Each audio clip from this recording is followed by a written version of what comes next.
Donc, mais c'est clair, donc ils choisissent un comportement qui, normalement, ne serait pas retenu, parce qu'il est très risqué. Mais ils escomptent déjà l'assistance future en provenance soit de l'État, soit des banques centrales et des autres institutions de l'État. Donc ils choisissent un comportement qui, normalement, ne serait pas choisi. Donc il y a un aléa moral qui imprègne des activités, non seulement les activités financières.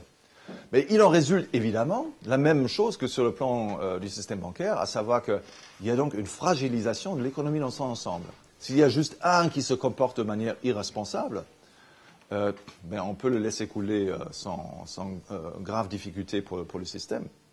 Mais si tout le monde se comporte ainsi, il est clair que l'économie se transforme en un petit tonneau ou un grand tonneau de poudre. De poudre, comment est-ce que ça s'appelle de dynamite, TNT. Hein. Voilà, c'est ça. Parce que maintenant, puisqu'il y a très peu de liquidité dans le système, il y a très peu de fonds propres. Les défaillances des uns se répercutent immédiatement et de manière forte sur des autres. Donc immédiatement, il y a le risque d'un effet boule de neige. La faillite des uns entraîne la faillite des autres. Et donc, le moindre accident peut entraîner ce mouvement. Donc, on est toujours au bord du gouffre. Comme on dit toujours dans la blague, hier, on était au bord du gouffre. Aujourd'hui, on a fait un pas en avant. Voilà. Donc, initialement, les interventions des banques centrales étaient nécessaires donc, pour sauver la situation. Initialement, c'était nécessaire pour sauver les très grandes banques. Donc, dans le jargon des économistes aujourd'hui, on parle donc des banques d'une taille critique ou d'une importance systémique. Mais c'est quoi l'importance systémique? C'est quoi la taille qui crée un risque? La vérité est que cette taille ne tombe pas du ciel, ce n'est pas une constante naturelle. Elle dépend du système économique dans son ensemble. Et si vous pensez ce mouvement au bout, il est clair qu'on est en train donc de superviser, réguler, diriger toutes les activités économiques dans le pays. Donc ce mécanisme d'aléa moral est en train de nous entraîner vers une économie centralement planifiée. Et à bien des égards, on y est déjà, notamment dans le domaine financier, mais le reste va suivre. Parce que si la taille critique, imaginez-vous, atteint donc une entreprise de quelques centaines de millions d'euros de bilan, on parle déjà des grosses entreprises moyennes. Ce n'est pas une très grande entreprise, mais c'est peut-être. Et finalement, ce seront les PME.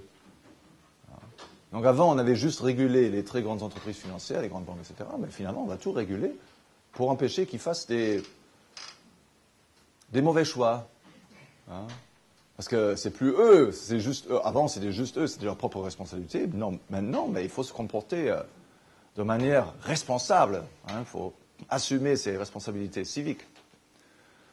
Et on voit déjà la même chose dans la législation relative à la santé. Donc on est tous obligés de cotiser la sécurité sociale, assurance santé. Et l'État commence à imposer certains comportements. Il ne faut plus fumer. Il y a les grandes lettres partout. Fumez-tu, etc. Pour le moment, on nous crie au nez. Un jour, on va dire non, tu ne vas plus fumer, c'est pas bon. Et il ne faut plus marcher trop rapidement, il ne faut pas faire la Formule 1, il ne faut pas penser des pensées dangereuses, etc. Voilà. Tout pourrait potentiellement déstabiliser le financement de la sécurité sociale et le fonctionnement de l'économie. Bon, c'est clair que c'est la tendance, c'est pas encore où l'on est en ce moment, donc c'est certainement exagéré de dresser ce tableau, mais c'est la situation vers laquelle on est en route. Donc le système monétaire, l'inflation décrétée, va bien au-delà du fonctionnement du système bancaire et bien au-delà des échanges monétaires. Il y a très fortes implications économiques pour l'ensemble des activités humaines. tournons-nous donc maintenant aux conséquences culturelles, puisque je n'ai plus beaucoup de temps, en fait. J'avais pourtant 8 points, donc je vais être plus bref, plus rapide ici.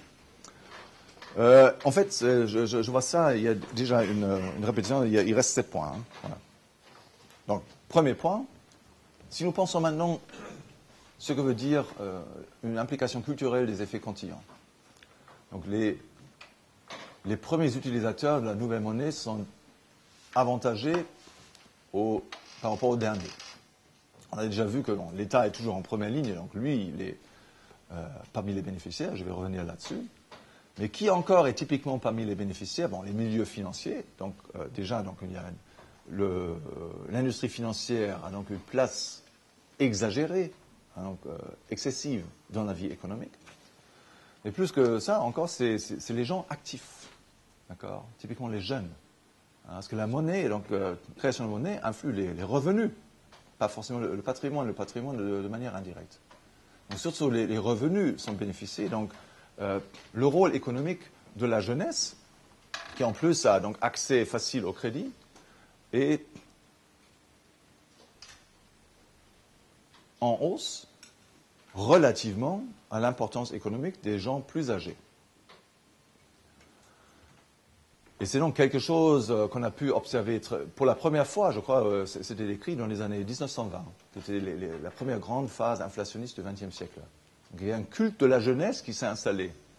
Tandis que Stefan Zweig, il écrit ça dans Le Monde de hier. Hein. C'est un très beau bouquin, il décrit donc, le monde culturel d'Autriche en Hongrie avant la Première Guerre mondiale. Et il compare ça aussi, dans certains chapitres, au monde après. Et donc, une chose qu'il dit, voilà, donc avant la Première Guerre mondiale, les jeunes hommes, ils ont essayé de paraître plus âgés. Ils ont eu Karl Menger, vous avez peut-être vu, il y a des photos, il y a la longue barbe, etc. Très digne, c'est presque un grand-père, hein, à l'âge de 32. Après la Première Guerre, c'était l'inverse. Donc, tout d'un coup, les vieux sont coupés la barbe, ils ont eu des vêtements de jeunes, etc., le chapeau Panama, etc., se promener avec une petite copine dans les rues. Voilà, donc il y a une complète réorientation des valeurs qui résulte non seulement, mais entre autres, de ce phénomène. Donc le poids économique des gens actifs, et surtout de la jeunesse, qui a maintenant accès facile au crédit, donc qui peut dépenser beaucoup plus de sous qu'auparavant. Auparavant, mais il fallait donc épargner pendant des années, parfois des décades, avant d'atteindre un certain poids économique, où on avait hérité. Maintenant, ce n'est plus nécessaire. On peut commencer à dépenser tout de suite. La belle maison, le villa, la grosse voiture, 3 copines, 3 amants, etc. Hein? Voilà, donc tout cela est possible. Et donc, donc il y a une réorientation vers les valeurs de ce groupe de personnes. Il y a peut-être aussi une certaine infantilisation qui résulte de cela, mais qui résulte aussi de l'état d'assistance. Deuxièmement, deuxième grand bénéficiaire, c'est évidemment l'État. Hein, donc ça, c'est un grand chapitre. Et il convient de souligner déjà, donc, rien n'était plus favorable à la glorification de l'État, vraiment à l'âge d'étatisme, que l'accès facile à la finance dont a bénéficié l'État depuis le XVIIe siècle. Donc encore avant le XVIIe siècle, essentiellement, l'État a dû faire main basse, donc il a dû exproprier les gens, c'était toujours sanglant, très coûteux, hein, parce qu'il faut payer des gens quand même qui font les tueries, etc. Les autres, quand on voulait exproprier, ils étaient riches aussi, donc ils avaient des gardes, etc. C'était pas toujours une partie de plaisir. Et là, on a accès à la planche à billets. Hein, pas tout de suite, hein, mais ça commence à se faire. Et donc, du coup, l'État réussit quasiment toujours. Hein, il réussit dans ses entreprises. Parce que donc, celui qui contrôle la monnaie a toujours un avantage compétitif par rapport aux autres qui ne contrôlent pas la monnaie. Donc l'État central, l'État national, s'impose vis-à-vis aux seigneurs féodaux, provinciaux, hein, dans la guerre de la Fronde au XVIIe siècle en France, et ultérieurement, et donc devient invincible. Hein, c'est donc l'auréole de l'invincibilité qui s'installe. des gens qui ne sont pas particulièrement géniaux apparaissent comme géniaux parce qu'ils arrivent à faire tout. C'est ça qui est fascinant. Hein. C'est pour ça que je vous donnais tout à l'heure l'exemple des gens qui sont en fait assez incapables, ou pas plus capables en tout cas que les autres. Et ils deviennent chefs de banque et ils deviennent des génies économiques. C'est ça. Donc il y a cette aura d'invincibilité qui s'installe et qui a contribué grandement à cette religion civile qui est l'étatisme. On a substitué l'État à la place de Dieu. On n'a plus besoin de Dieu parce que l'État peut tout faire. C'est omnipotent dans la vie terrestre. Et évidemment, ceci allait de pair avec une extension des activités de l'État, une augmentation de la durée des activités de l'État, à la fois, alors ceci dans les grands domaines de l'activité de l'État, qui sont donc, premièrement la guerre, deuxièmement l'assistanat. Aux États-Unis, donc la vieille tradition, donc l'État, une grande machine de guerre, est plus forte encore qu'en Europe. Et donc là, évidemment, l'État peut faire beaucoup plus de guerres et des guerres plus longues et des guerres plus brutales parce qu'avec un investissement en capital beaucoup plus élevé qu'auparavant. La première guerre où on avait bien observé ça, c'était la Première Guerre mondiale, encore, qui a été financée dans une grande mesure par la planche à billets. 80% des morts sont passés dans les 2 dernières années de la guerre. Ces 2 dernières années étaient financées essentiellement à partir de la planche à billets. Donc sans la planche à billets, l'État, qu'est-ce que l'État aurait dû faire? Il aurait dû dire aux citoyens, maintenant, chers amis, il faut vraiment vaincre ces méchants Allemands ou ces méchants Français de l'autre côté. Vous allez payer plus d'impôts, parce que c'est la bonne cause. Et là, initialement, tout le monde était prêt à payer l'impôt, parce qu'ils étaient quand même enthousiastes, ils étaient dans la frénésie de la guerre. Mais en 1916, vous avez 2 fils qui sont morts, vous avez perdu votre mari, votre frère, etc. Et quand même,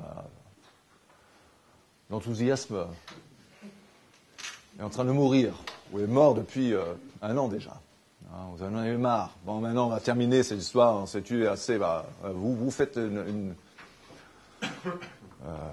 encore un traité de paix. Vous vous arrangez. On ne veut plus rien en savoir. Donc, eux, ils ont pu continuer parce qu'ils n'avaient pas besoin de ce consentement. Ils n'avaient pas besoin d'un consentement de payer davantage d'impôts. Ils ont simplement commencé à imprimer les billets. Ils ont continué à envoyer les troupes de plus en plus récalcitrantes. Mais bon, payé quand même, au fond.